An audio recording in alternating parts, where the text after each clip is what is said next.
교회가 그리스도 안에서 우리가 한 몸이라는 사실을 확인하는 것입니다. 여러분, 성찬은 단지 한 개인과 주님 사이에 이루어지는 영적인 교제를 의미하지 않습니다. 성찬은 공동체 안에서 이루어지는 일이며 교회가 과연 무엇인지를 함께 확인하고 교회의 정체성을 드러내는 예식인 것입니다. 여러분, 주님은 우리를 한 개인으로서만 부르시지 않으셨습니다. 주님은 우리를 그리스도의 몸을 이루는 하나의 가족, 하나의 교회로 부르셨습니다. 사도 바울은 고린도전서 10장 16절에서 17절에 이렇게 말씀하시지요. 우리가 축복하는 바 축복의 잔은 그리스도의 피에 참여함이 아니며 우리가 떼는 떡은 그리스도의 몸에 참여함이 아니냐. 떡이 하나요 많은 우리가 한 몸이니 이는 우리가 다 한 떡에 참여함이라. 여러분, 이 말씀 속에서 사도 바울은 무엇이라고 말씀을 하고 있습니까? 성찬의 떡은 하나이고 그 떡에 참여하는 우리가 다 한 몸이라고 말씀하고 있습니다. 그렇습니다. 여러분, 바로 이것이 성찬이 가지고 있는 두 번째 의미입니다. 성찬은 교회의 몸 되신 그리스도 예수 안에서 우리가 하나 되었음을 선포하는 자리인 것입니다. 그런데 바울이 이 말씀을 전할 당시에 고린도 교회에는 심각한 분열이 있었습니다. 어떤 사람은 바울파, 어떤 사람은 아볼로파, 또 어떤 사람은 게바파라 하며 서로 다투었습니다. 심지어 성찬의 자리에서도 차별이 있었습니다. 부자들은 먼저 와서 음식을 먹고 포도주를 마시며 배불렀지만 가난한 사람들은 뒤늦게 와서 아무것도 먹지 못하고 굶주려야만 했습니다. 이러한 상황을 두고 사도 바울은 고린도 교회를 책망했습니다. 그들이 하나가 되어야 할 성찬의 자리에서 서로를 무시하고 차별했기 때문에 너희가 주의 몸을 분별치 못하고 먹고 마신다라고 경고하였습니다.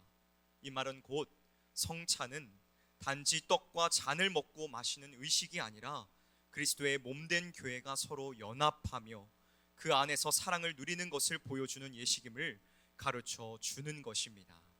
사랑하는 성도 여러분, 우리가 행하는 이 성찬은 언제나 함께하는 자리입니다. 예수님께서는 성찬을 행하실 때에 하나의 떡과 하나의 잔을 사용하셨는데 이것은 바로 교회의 하나됨을 의미하고 있는 것입니다. 물론 오늘 우리는 나누어진 것을 받겠지만 결국 그 출처는 하나입니다. 이것은 우리가 서로 다른 모습을 가졌지만 모두가 예수 그리스도 안에서 하나라는 뜻을 가집니다. 그러나 참으로 안타깝게도 오늘날 교회에서는 이러한 하나됨이 사라지고 있습니다. 서로가 서로에게 관심을 두지 않고 사랑보다는 판단과 정죄가 앞서며 이해보다는 오해가 깊어지고 있습니다. 그러나 여러분, 이 사실을 우리는 반드시 기억해야만 합니다. 우리가 하나 되지 못한 채 성찬에 참여한다면 그것은 주님의 몸을 올바로 분별하지 못한 채 먹고 마시는 것이 된다는 것입니다. 그러므로 우리는 성찬에 참여하기 전에 먼저 우리 자신을 돌아보고 다른 이들과의 관계도 돌아보아야만 합니다.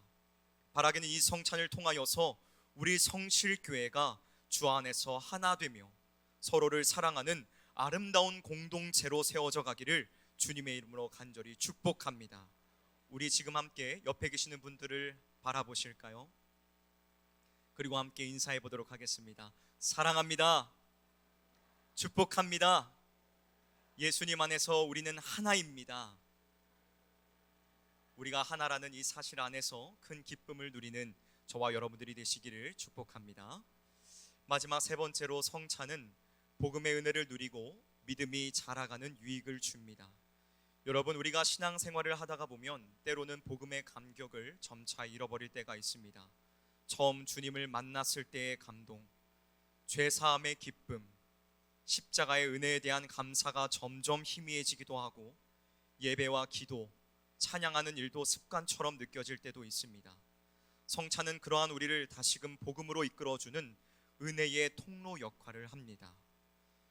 500년 전 종교개혁자들은 성찬에 대하여서 보이는 말씀, 눈에 보이는 복음이라고 칭하였습니다.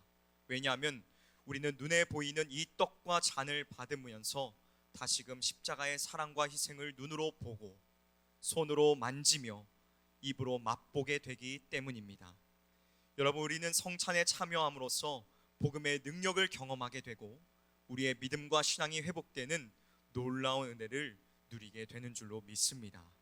그리고 성찬의 유익은 복음의 은혜를 누리는 것만 있는 것이 아닙니다. 우리가 성찬에 참여하며 그 은혜를 입으로 고백할 때에 성령께서는 우리의 믿음을 새롭게 하십니다. 믿음이 지식으로만 머물러 있는 것이 아니라 계속해서 자라게 하십니다. 요한 칼빈은 성찬을 영혼의 양식이라 불렀습니다. 우리의 몸이 음식을 먹어서 힘을 얻듯이 우리의 영혼도 이 그리스도 예수의 살과 피에 참여함으로써 힘을 얻고 자라간다는 것입니다. 사랑하는 성도 여러분, 여기에 있는 우리 모두가 이 성찬의 유익을 누릴 수 있기를 원합니다. 식어져버린 우리의 마음과 신앙이 회복되며 그리스도를 향한 첫사랑을 되찾고 흔들렸던 믿음이 굳건해지고 정체에 있는 것이 아니라 그리스도의 장성한 분량에 이르기까지 자라가는 귀한 은혜의 시간이 되기를 주님의 이름으로 간절히 축복합니다. 과거 어떠한 여배우가 광고에서 이런 말을 했었죠. 절대로 놓치지 않을 거예요. 이 말처럼 오늘 우리가 이 성찬을 참여하는 가운데 주시는 유익을 절대로 놓치지 않기를 소원합니다. 말씀을 마무리하도록 하겠습니다. 사랑하는 성도 여러분, 오늘 우리는 이 성찬의 의미를 생각하며 함께 참여해야 합니다. 겸손한 마음으로 자신을 살피고 믿음으로 주님의 살과 피를 받아야 합니다. 절대로 우리는 이것을 하나의 종교의식으로 여겨서는 안 됩니다. 아무런 마음의 감동 없이 습관을 따라 떡과 잔을 받는다면 우리는 주님의 몸과 피를 분별하지 못한 채 먹고 마시는 것이 될 수 있습니다. 고린도전서 11장 28절은 이렇게 말씀합니다. 사람이 자기를 살피고 그 후에야 이 떡을 먹고 이 잔을 마실지니.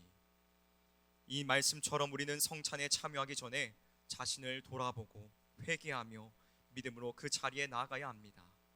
사랑하는 성실의 성도 여러분, 오늘 우리가 성찬의 자리에 서게 될 때에 그 자리가 단지 기억의 자리가 아니라 살아있는 은혜의 자리가 되기를 소원합니다. 주님의 살과 피가 우리 안에 영적으로 역사하며 지쳐있는 우리의 마음이 위로를 얻고 흔들리는 믿음이 강화되며 복음의 감격이 다시금 불붙는 귀한 시간이 되기를 원합니다. 우리 모두가 주님의 은혜가 아니면 아무것도 아님을 고백하면서 감사함과 경외함으로 성찬에 참여할 수 있기를 주님의 이름으로 간절히 축복합니다.